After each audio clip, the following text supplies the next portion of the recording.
There, all the way down to the bottom. Center that boy. You know, you can there's like a right click button on OBS to center shit. Like it's a right click. I think it's transform. No, it's filter. Which one is it? It is transform, but okay, yeah, it is. Okay, yeah, I'm not on the sources. I'm on scenes. There it is. It's transform and then center vertically.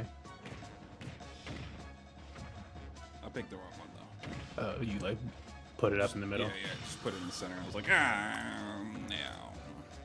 Hello, everyone. We are live. It's time. Summer League. We are back. I hope you are doing well. I hope you guys are getting ready for your amazing July 4th. July 4th? July 4th? Yeah. You got anything planned for? For July 4th? Yes. No, I don't. We've been kind of busy around here just because I was just recently, first we had the vid and then right after we got the vid, a week or two after, but then we went on vacation. And then I got back and there was all that stuff to take care of since you got back. And on top of that, I recently got like a DeFi gig. So. Hey. Yeah, you know what I'm saying? That DeFi stuff. If you would like a little link to the tournament, there we go. There it be. It's happening right there. We're about to get started here in a few minutes. Eat. This is the Summer League. Yeah, it looks like it dropped into the Facebook group. But let me go to that chat. We'll have people from Facebook from time to time. Yeah, but it don't be all the time, so.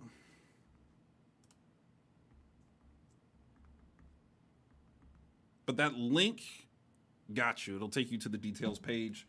You'll go ahead and sign up using start.gg. Yeah. Good choice by them, by the way. I'm like, it's really not that difficult it's like a habit. You do it a few times and you're like, shit, was it always start.gg? People start getting the Mandela effect. Oh, it's always been this. If I was them, I would totally do that as like a meme or something. It's like, it's been 2 months. Was it ever? Maybe. Yeah, okay, I see the link in there. So yeah, go ahead and join up that way, brother. And then, we'll catch you in there. I'll play a start video here in a few minutes. We're just chilling, getting ready for our little event. Trying some new days. So if this is a good day for everybody, just let us know. We did come out with a calendar, but, this is also very experimental. And I'm sure Smurf will be like, oh, you guys really want a Smash tournament on this day? Okay, we can do that. We can do that. The whole thing is I have a write-up about it and on Hive, which is a little bit more in-depth than what's shared on the Smash GG page, or similar to what was on Discord, but I didn't go into everything deeply on Discord either. And that's just like similar to what Infinite's saying here. It's like it's kind of like a case study type of thing, where I'm really trying to prepare for our next NFT Weekly series of events and stuff, and the DAO that will come along with all of our other tournaments or events in general. And we want to be able to give the community some voting on maybe everybody really likes Mario Kart or something, or whatever new game, and people are like, yeah, but everybody else has it, y'all should just get it and we should be starting doing those. Okay, you know what I'm saying? Maybe I'll go check it out type of feel. But all that comes from the DAO, and so practicing that some this summer with our collections. It'll be a good time for those interested in that, and those that aren't, just ignore it. Nothing to get angry about, all right? We're just experimenting, okay? Yeah, just ignore it. Yeah. We have to give that disclaimer because how the world works, but it's love. We're trying to create a community, trying to give you guys opportunities to earn money playing video games, but also kind of an opportunity to kind of come together as a community. But that's difficult. We don't drama farm. We just here, man. Create. See. And if I could say one more thing about that, just the whole route that Money Match Gaming kind of takes with that, we've been taking with that for the last half decade or so, is just that And this is not, I'm not, normally I'll give my own personal opinion or whatever the heck. So this time I kind of wanted to give somebody else's opinion on this type of matter. I was recently watching an interview with a FaZe Clan member, founder / person. And he's like the head of their like strategy. So FaZe Clan strategy. What are they planning? And this guy was saying stuff and was like talking about elements of what we have going on at Money Match Gaming as things that FaZe is interested in and ways that they see the future going and etc. And so, and if you look at enough of their stuff, you already see it. You can already start to see it. But like, we've been doing this stuff for like half a decade. And so like, while we realize it's, not always the most popular thing, and never really been a fan of just being popular to be fucking popular. Like, nah. Like, if you like it, cool. But if you don't like it, it's not hurting you. I'm not the type of person to go after somebody maliciously or something. So if other big entities see that value, I don't know. I'm all, again, I say this a lot. We're usually first. We're usually early. Or if we're not first, we're really early to the party on a lot of these things. We were really early on the party to streaming and having tournaments of Smash Bros that even streamed regularly. People were like, well, you just do the event. And it's like, yeah, let's try and stream this though. You be giving that smoke though. Come on, man. You be giving that smoke. No, I really don't mean like, nah. Smurf can give some smoke, but that's okay. That's okay. You're allowed to give a little smoke. Some people they just talk wild, man. And then sometimes don't talk wild, man, because he might check you. Smoke sometimes. Smoke sometimes. Sometimes people get a little ruthless. Like, oh my goodness, I shared a community comment with my girl on a vacation. I was like, listen to this, mom. I was like, Jeeves, like this dude is out here. You get no B's, this and that. I'm like, bruh. Number one, you talking to the wrong one, my guy. That is like this is me. This is me. I look at my phone. I'm like, bro, you a marketing professional though. And then I'd be like, but it's your company. Let them have it. Let them know this is how I'm gonna come at you. You like come at me with some stupid disrespect on some I don't read type level. Like, boy, if you don't learn to read, can't force it, man. Yeah. You just do your best. Let the market come to you. Do the best you can. And some of us built different. Some of us built different, man. You know what I'm saying? Some of us is built different. I agree, different. I mean, we got stallions over here. Real talk. Oh man, Stallion is built different. It's too much smoke, man. You can't beat the industry. The trolls don't stop. All right, you defeat one under the bridge, and the next one comes behind him, and you're like, I thought I just dismantled this thing. But really, the same argument, and it's like, you didn't just see what I did to him.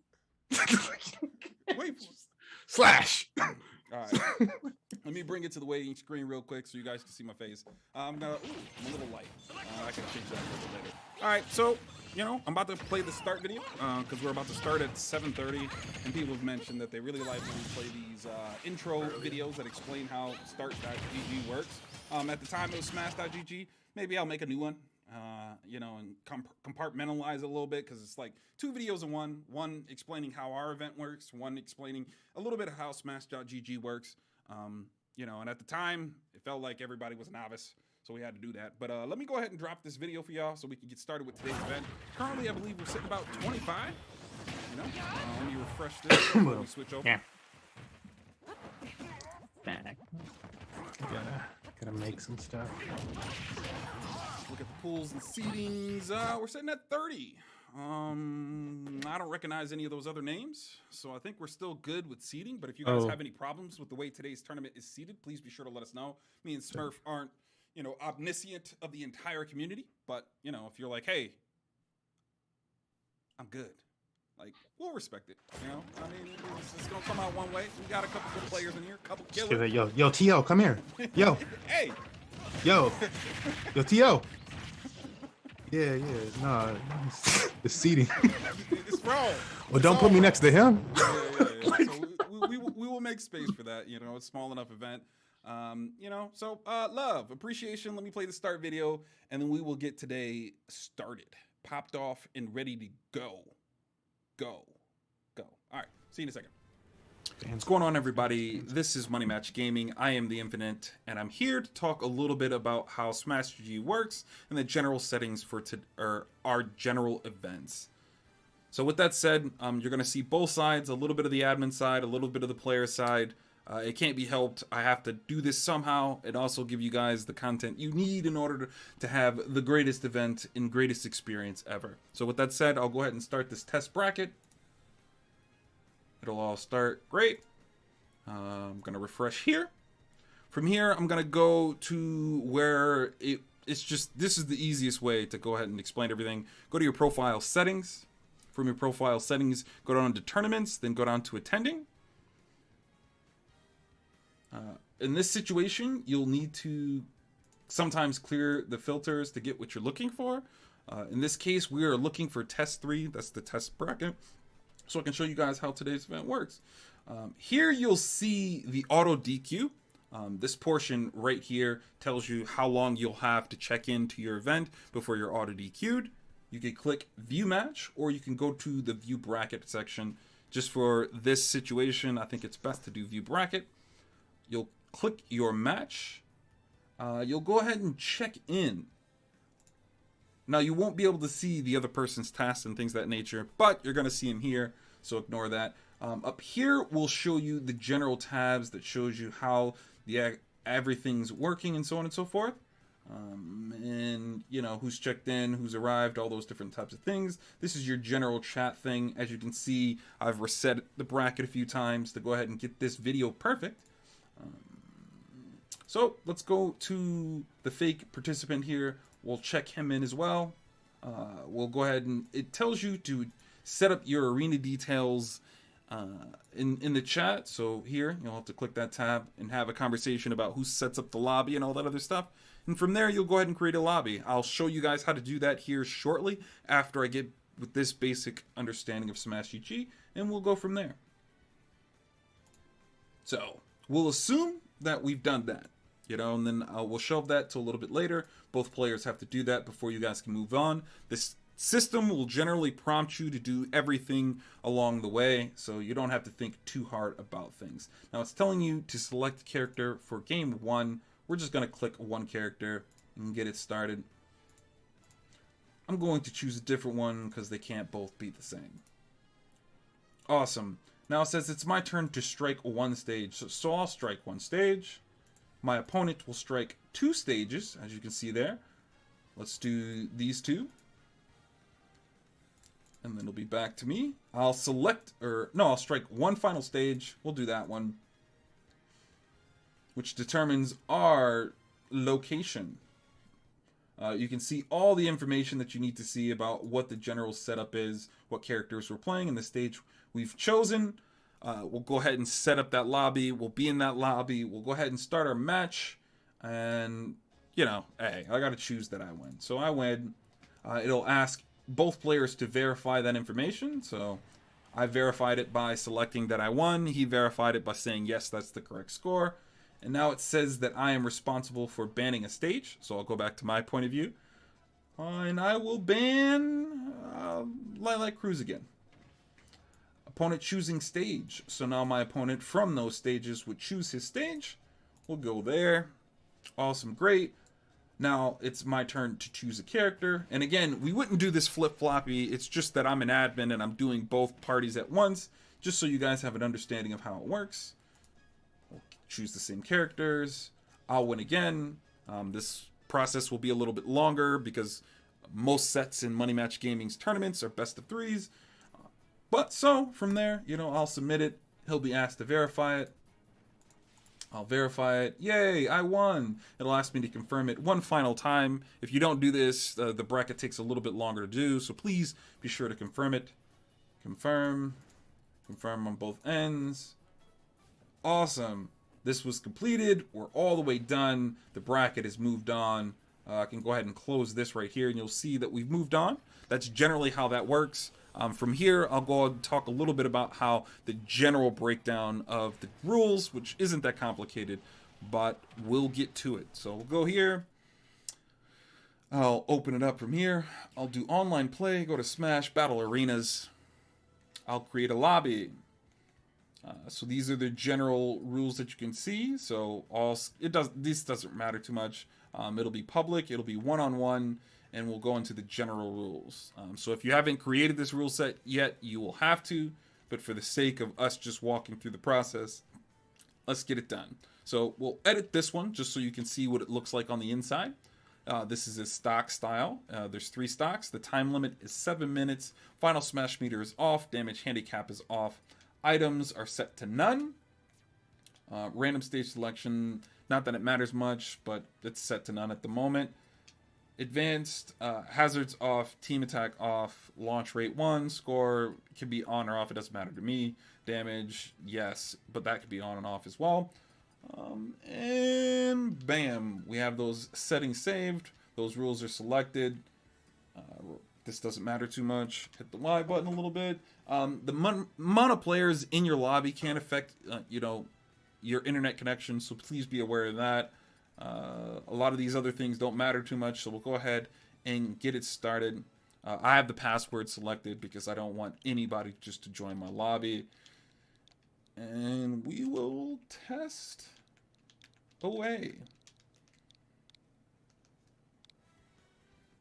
Okay, the password will be 1 in this case. Create my arena.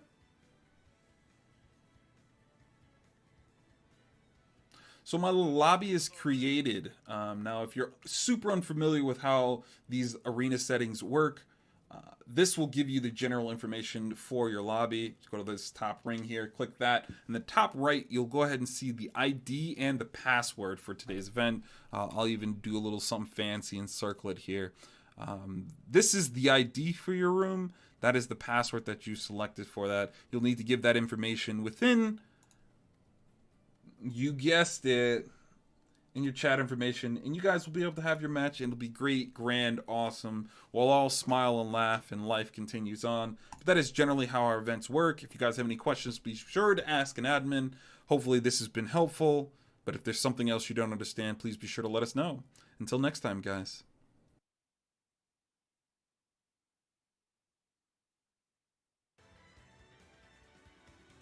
By golly, that does it. I'm going ahead and getting our little... Oh, I don't know what I just typed. Wrong. Yeah, I'm getting us a little ready. Rainbow, you're a little scratchy. Oh, I was gonna ask if I was having any feedback. I can unplug my headphones if that's the case, because maybe they're getting old. I don't know. Team Duck, it's nice to see you, brother. It's been a while. It's been a while, brother, since I've talked to you. It's Team Duck in the event? Yeah, well, he just typed the join, but it's probably a little too late. I just hit the start button. Did you push the start button? Let me let everybody know.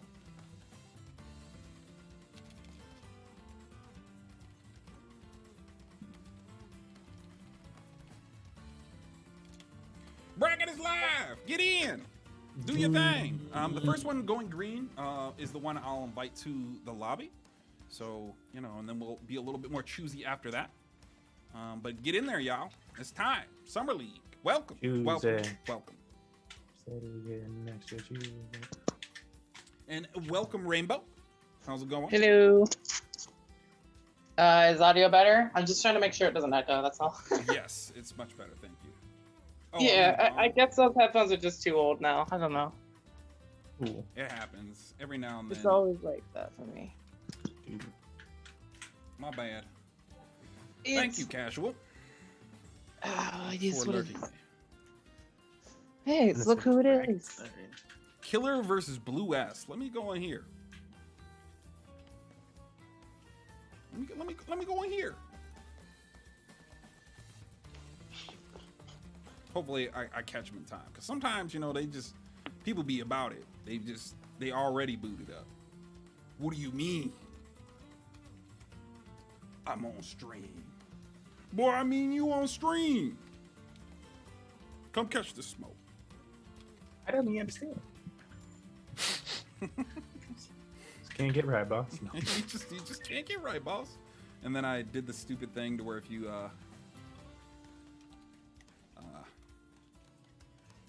highlight too much, you know, and then start GG be like, oh, you want to be out of this? And I'm like, no. All wrong.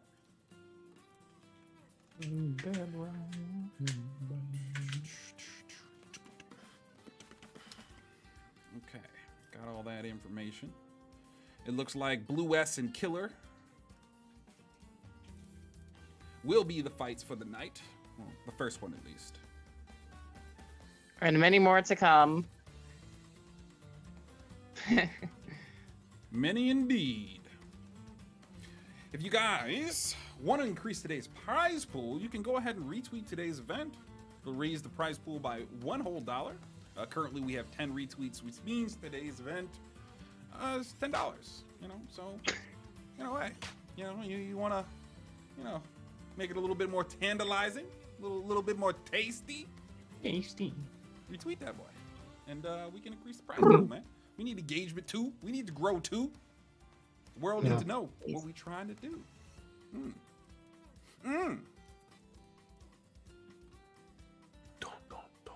Been like a crazy bachelor, and I can't believe how much I still don't get enough sleep. Oh man, I want more.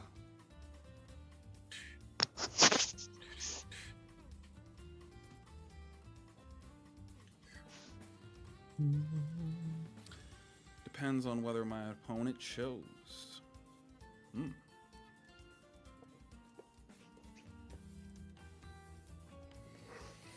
Now I know Canada isn't, you know, the US, but you guys don't do nothing for July 4th, our Independence Day.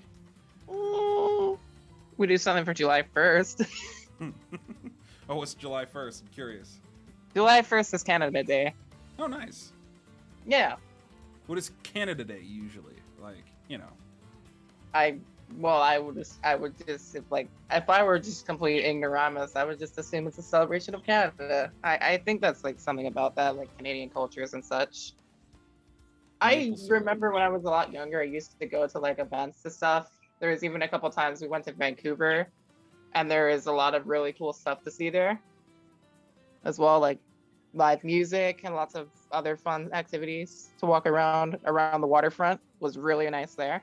It's just Canadian. I haven't really done anything in recent years, so. Man.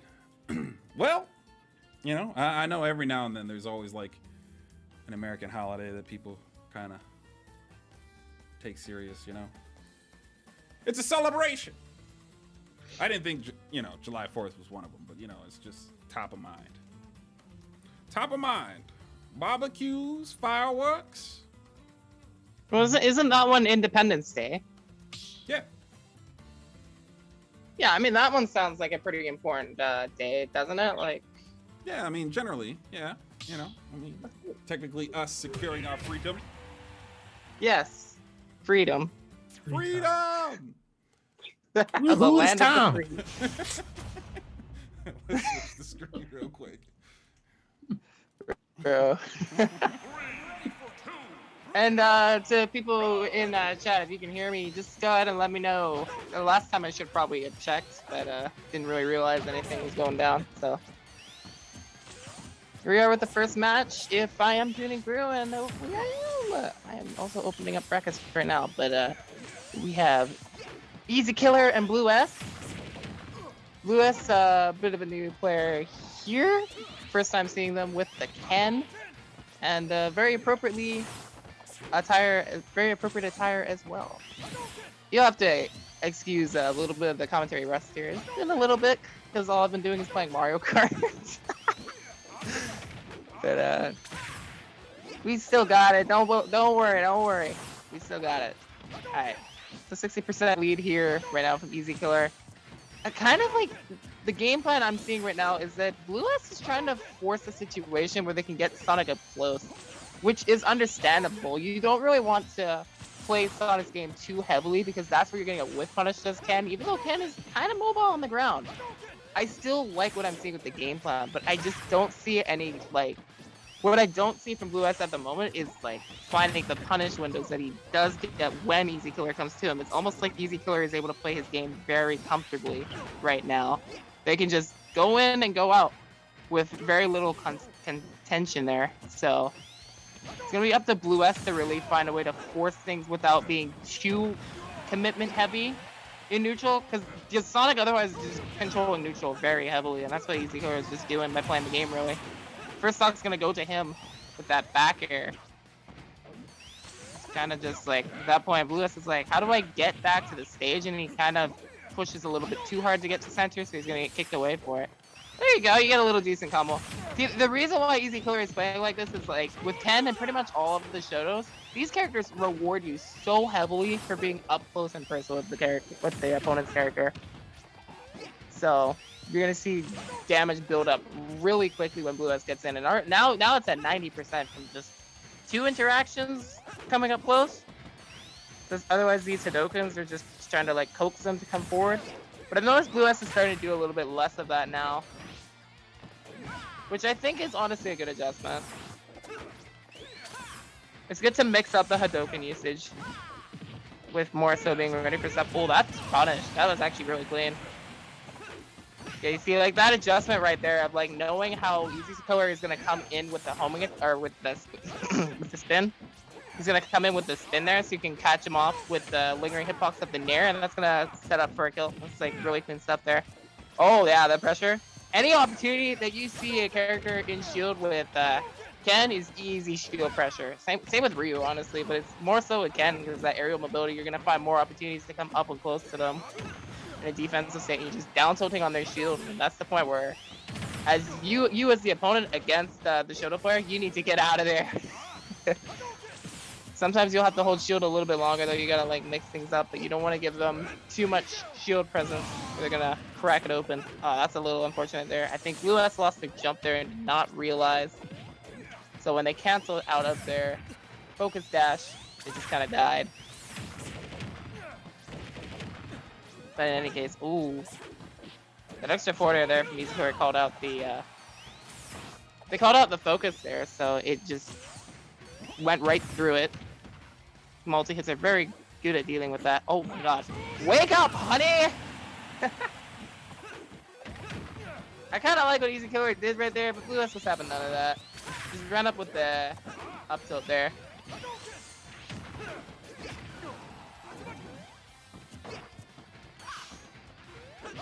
Yeah, I mean, this is honestly close.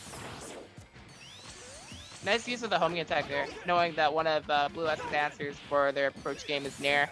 You just use that mix up there, play outside the range and fade out that Nair. You can just homing attack right to him.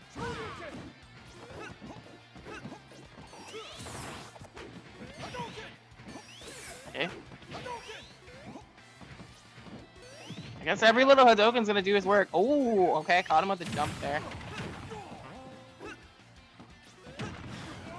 What else? What else you got here? Easy Killer on the edge guard here. Oh my gosh. Okay. The little unique thing with Ken there is that Tatsu is a bit more of a multi-hit, so that actually saved him there, when otherwise he probably would have died. And I was kind of expecting it too. Ooh, yeah. That was actually a really weird angle to get around. With the spring in the placement it was kind of hard for him to aim around it to snap the ledge, so you have to kind of aim high a bit to get around it. And that's set up perfectly for Easy Killer there. So nice ledge trapping there. That'll get him game 1. Game 1. Easy Killer. Let's see this bracket real quick. Anything else going on? The second round. Pretty exciting out there. It's all green. So that's good. That first round does kind of exist. I mean, it's the same thing every time. You know, it just is what it is, you know? Yeah. But that's okay. We can still have a good time. See some good matches. Let's have a look at what they're saying. What they're choosing here. Oh, looks like they already got everything selected. I think it's PS2 again, is it? Yes. Yes. So I think they're about to jump back in here. Get straight back to it. I'm like looking at the bracket here. They both have like the same tag in front of their name, so I wonder if they're part of like the same clan or the same crew or the same sponsor. I'm not sure. I've never understood what the easy thing is. I always just thought that was part of Killer's name. So maybe their name literally is just Killer, and I never knew. Imagine it was incorporated in his name. Maybe he turned it into something. And then he's like, all right, now I'm just Killer. Now the group. Because we got Easy Killer versus Easy Blues or Easy Blue S. We'll just go Blue S. Oh, I like blues. I was going. I do like blues. Yeah, it was Easy Blues. You crying yet? I love when you're sitting there and you're like, yeah, it's pretty much even. Ken's at like 70%. Sonic's at like 18. It's like, he hits so hard. Well, I'm not saying it's even necessarily. I'm saying it's still doable. Yeah, I know. I still smirked when you said it. It's like, yeah, it is funny. He hits awfully hard. I think a matchup is more even when Rage is like even more dependent. Which the thing with Ken is, Rage is pretty actually effective with Ken because his true Shoryuken input kills super early. Yeah, with he Rage. American fools. Not a lot of characters really get that advantage out of Rage like that, so he's a very good example of that actually. But I never really thought about it that way when I was phrasing it. I guess another good example maybe is like Lucario as well, because even though Lucario is like closer to kill percent, he's closer to killing you probably than he is to dying at that point. That character's funny. You can all get it.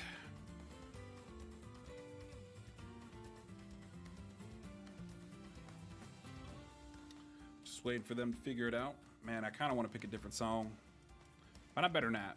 There's no conversation. Maybe somebody's stepped away, getting their hands ready, possibly using the bathroom, making adjustments. But action will ensue. You know, as we mentioned earlier, if you retweet today's event and you haven't already, you will increase today's prize pool. Nice, easy, cheap, and fun. Check out our tweet, retweet, and the prize pool is instantly increased by $1. Not every event is run that way, but, you know, today it is.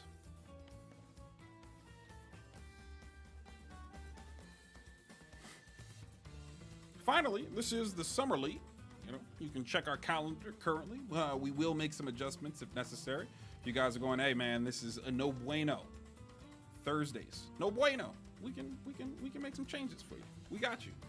You know, just let us know. A little feedback to the MMG crew, and we'll make some adjustments. Just a little test, just a little fun. A little fun in the sun. In super summer. Yeah. Quick question, because I know Smurf played it. I don't remember what it's called, but the Smash-alike. I forget what it's called. It has Batman, Shaggy. Oh my god. Warrior Brothers multiverse. Yeah, multiverse. Yeah, you know, multiverse. So I saw you play it a little bit. Did you like it? Yeah, I did actually.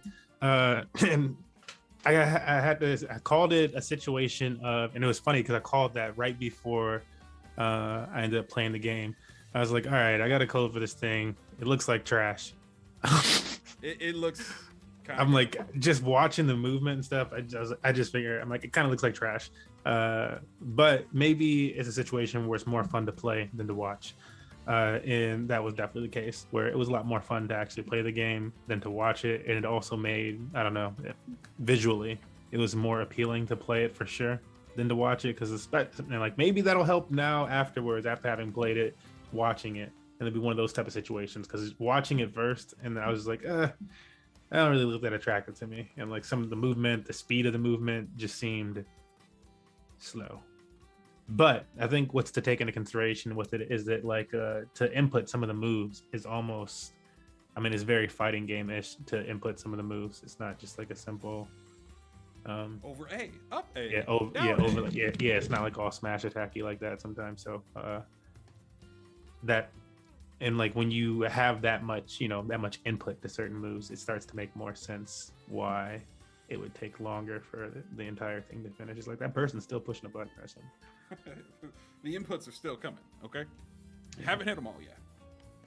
I always felt like some of the movements seemed a little disjointed when I was like watching you, and I was like, yeah, it looked like people were like jumping around almost. Yeah, and I'm like, you kind of a little still, a little stiff, but Yeah, we've got to look into something here with the bracket. Stop working here.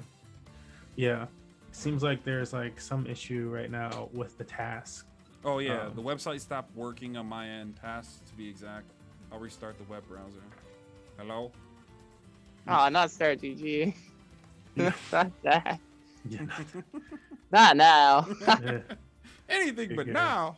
Yeah, that's what it's feeling like. So I'm gonna see if there's anything around that I could also try. I figure it's like, sometimes refreshing. You gotta give it that nice reboot and then smack it on the side. No need for smacks. No? No. No need for smacks. No? All right. No? Yeah, probably not. I haven't hit my machine since Super Nintendo days. From cartridges. What?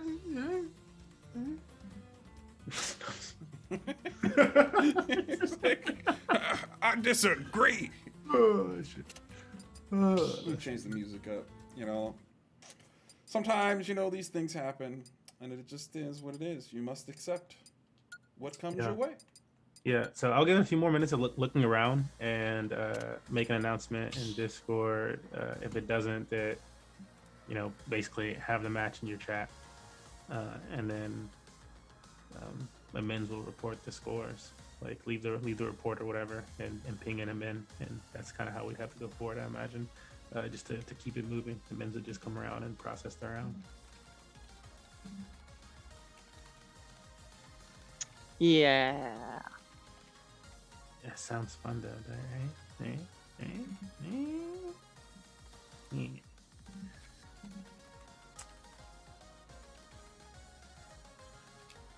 Not too much changeable on this side. I just made a little small notification in Discord. Like Smurf just said, yeah, we can see if, me and him can move people through the event if this continues, but... I just got a thing through. Well, actually, yeah. See, I don't know why it's like, it's a weird number. It gave me the win finally, but is this game too? No. See, yeah, it's kind of like froze at a midpoint. Like, what is it? It's definitely a website issue, and I did that through like Control 5, which is like refreshes the cache of the website. Yeah, I just tried to submit the win for Killer, although maybe nah. Let's see if that will. Yeah, I'm not even sure I can do anything. That's unusual. I'm not sure what we can do about that. I guess. Yeah. This is what I'm gonna do. All right, this is what I think we should do. All these wins and losses should happen in probably in your chats, at least for these matches, and hopefully we'll like reassess after that. Because I mean, at this point, I might as well whip out some paper, and you guys can just ping me in Discord, and then I'll just update the bracket based off of paper. Do it old school. I'd have to go get some paper, but I got you. All right. Yeah, let's ping everybody one more time. I don't think we've ever run into this problem. This is unique. Oh yeah, it's happened on Smash GG where they've had like these site-wide issues, but like not this specific issue.